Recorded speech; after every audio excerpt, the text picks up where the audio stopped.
appreciative of the amazing teachers that we have and the time and the devotion that they give to the programming here. And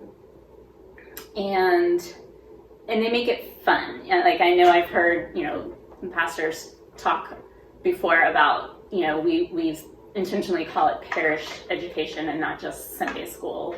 That while we happen to be in little wooden chairs, it's not just about, little bottoms and wooden chairs on Sunday mornings.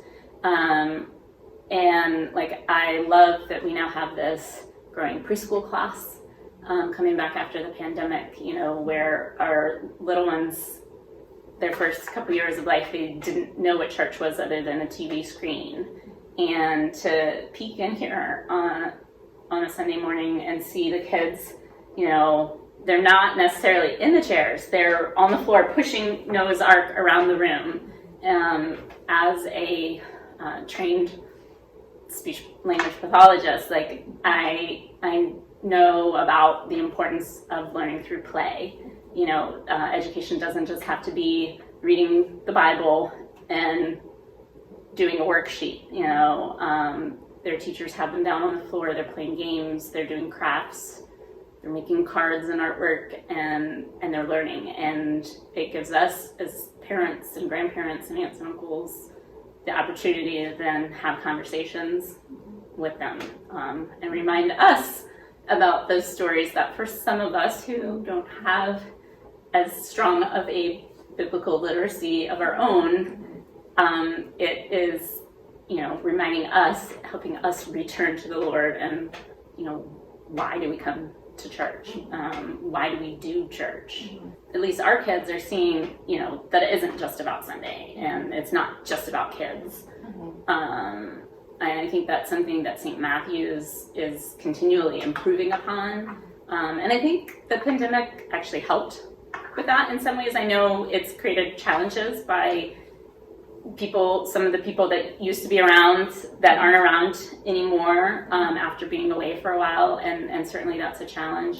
But I think it's also shaped our programming into more offerings. I'm not gonna lie, during the pandemic, being able to stay in our PJs on the couch with a cup of coffee, that was easy. It was very enticing in terms of not having to rush out the door, getting to church, downtown when you don't live downtown, dealing with parking, dealing with kids, getting ready. It's hard. The struggle is real, but it's so worth it. We did watch on TV, and certainly that served a purpose for us, and it still does when we're sick and we don't feel like we should be at church spreading our lovely preschool germs. It's great to have that opportunity, and it has its perks in that, the kids, we are more free to talk during the service. So when they have those questions, we're free to answer them.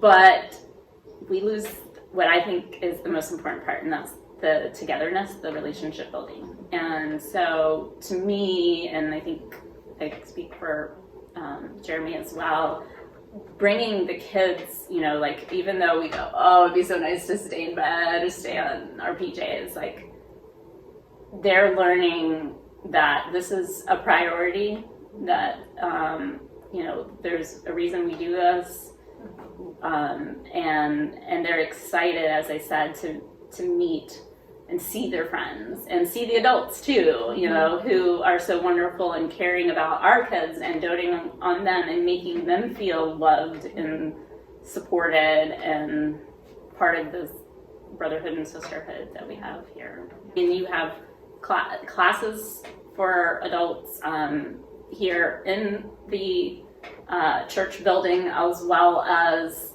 over at the coffee shop.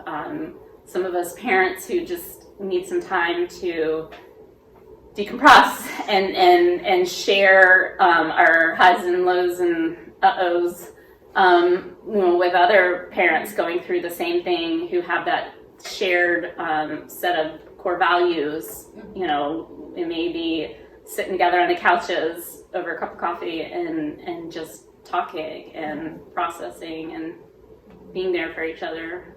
and it's neat to, I mean, like, I know for our kids, like, recently Matthew had the opportunity, I had something to go to here, and the YIMS, the older youth at the church here, were meeting, and he was able to go and sit with them, and I caught the tail end of it, and they were going through like highs and lows and God moments, and it was way past his bedtime, and I went up to get them, and they were in the middle of it, and they said, you know, can he stay? And I was like, of course. You know, like, I looked around the room, and I was just so in awe of just the youth alone, seeing, you know, 6 to 12th graders in this day and age sitting around sharing, you know, their most personal thoughts and feelings. That in and of itself was special to witness, but then to see our young child witness it and be accepted and welcomed into it, I mean, you know, I hope that he has that in the future. So.